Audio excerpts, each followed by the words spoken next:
What is up, YouTube? It's Euchre here, back with another Fundamentals of TFT video. Today, we're going to go through positioning. First, we're going to talk about some of the basics that you can use in every single composition, and then we're going to go through line by line some of the units at each cost and how you want to position when you're playing them, as well as when you're positioning against them. I want to start out talking about the importance of positioning. Every single HP counts. All 100 HP, or those of you with Tiny Titans, 135, Metabolic, you might have some more. But essentially, you have a finite amount of HP each game.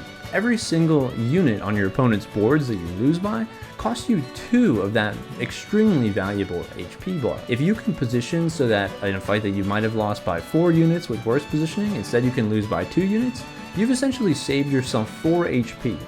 Now, if you've ever gone to the end of a game and you died with -3 HP while one of your opponents died the same turn with -2, you'll know that one single unit that you could have killed at any point throughout the game would have saved you an HP and ultimately garnered you a better placement in the game. What does this mean? It means positioning is crucial, and it's something that you can execute on every single game. One of the most important aspects of positioning is to make sure that you're not positioning statically. A lot of the time when I'm coaching people, I see them just put their units down on the board and then they never move them again, almost never think about it again, is what it seems like to me anyway. You want to look around the lobby and see what threats there are to your carries, how you can best protect your team to make it most effective, and you want to be moving around so that you can confuse opponents that are trying to figure out what you're doing and how you're doing it. The point of this tip is don't position statically. Constantly be moving around, reevaluating the way in which you're positioning your units to get the most value out of your team. One of the most useful tricks here to help you optimize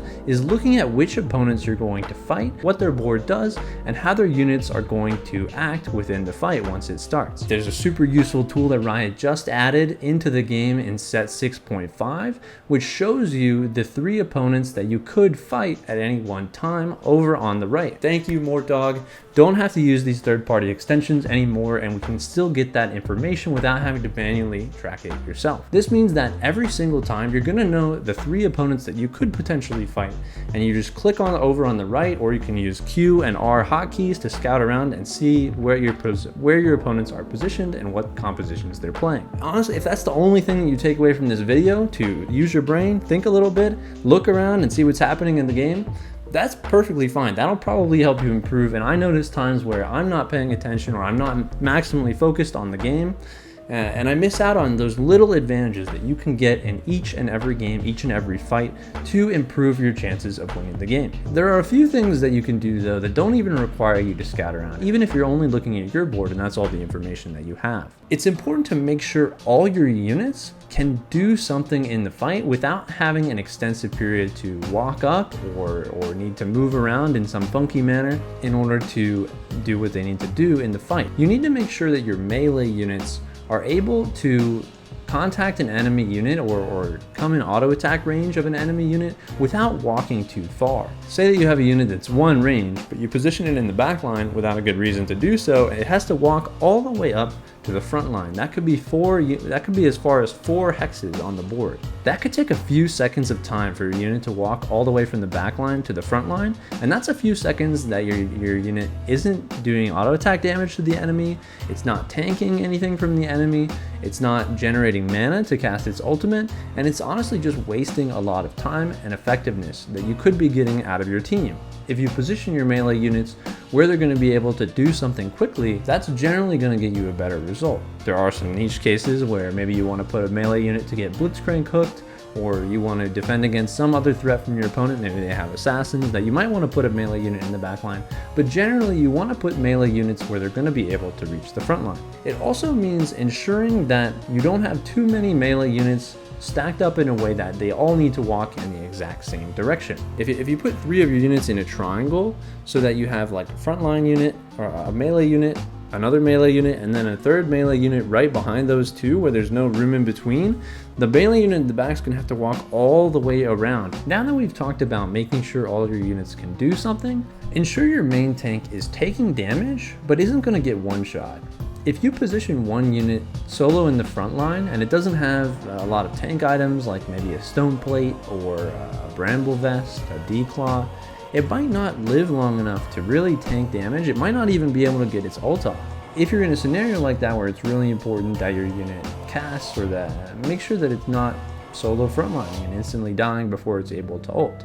Similarly, if you have a unit with utility items, maybe you have a Redemption or an Ionic Spark or a Sunfire Cape, maybe you have a Morellonomicon on your Morgana, you need to make sure these units are surviving. So if you see that the enemy has a primary damage threat, you might want to make sure that it's not instantly targeting your unit with these utility items, because you want to apply that Sunfire Cape, or you want to get a few Redemption procs on your units so that they can heal up and your Redemption doesn't instantly die.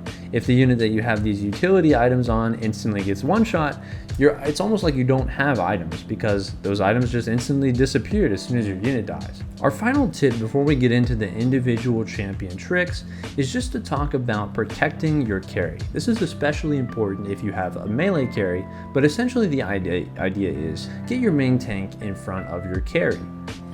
What do I mean by that? Well, say that you have a Braum 2 with a Warmogs and a Bramble, or some sort of tank items. You want to put that unit probably in front of your carry. There's a few reasons this might vary, but generally you want that unit to be in front of your carry, because if the unit in front of your carry is weaker, like say that you have a Leona 1 as the other part of your front line, and you put that in front of your front line, in front of your carry, well, as soon as that Leona dies, the units that are hitting Leona are going to need to look for a new target. And if that Braum is far away or not available, it might jump back to your carry. This is especially important if it's a melee carry, because say that you're running an Aurelia and you put it behind that Leona 1. Well, as soon as the Leona dies, the Aurelia will have walked up, run towards the front line or run towards the back line maybe, and all those units that were hitting Leona are going to want to target the Aurelia. But if you have that beefy Braum 2 right in front of the Aurelia, the units are going to take longer to chew through the Braum 2, and the Aurelia will have more time to wreak havoc on the enemy units. So there you have it. I mean, it's fairly simple, but hopefully these tips give you a rubric that helps you evaluate your positioning and consider how you could improve it fight to fight to perform better within the game.